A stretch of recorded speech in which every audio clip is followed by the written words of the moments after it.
రాజన్న సిరిసిల్ల జిల్లాకు సంబంధించి మరి ఈరోజు చూసుకున్నట్టయితే సూర్యాలో మరి తెలంగాణ టు కరీంనగర్లో మరి మొట్టమొదటిగా చూసుకున్నట్టయితే రాజన్న సిరిసిల్ల జిల్లా today paper.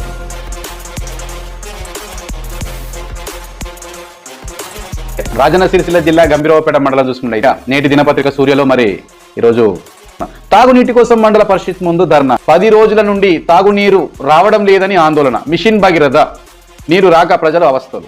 BC colony double bedroom ప్రజలు అవస్థలు. పట్టించుకోని అధికారులు తాగునీటి కోసం ధర్నా చేసే పరిస్థితి ఎందుకు వస్తుంది? గంభీరావుపేట మండలంలో రాజన్న సిరిసిల్ల జిల్లాలో బంగారు తెలంగాణ రాష్ట్రంలో ఆ మండల కేంద్రంలోని బీసీ కాలనీ డబుల్ బెడ్రూమ్ ఇండ్ల సముదాయంలో తాగునీటి సమస్యను అధికారుల దృష్టికి తీసుకువెళ్లినా పట్టించుకోకపోవడంతో ఆగ్రహించిన మహిళలు సోమవారం మండల ప్రజా పరిషత్ కార్యాలయం ముందు ధర్నా చేపట్టారు. సుమారు 2 గంటలు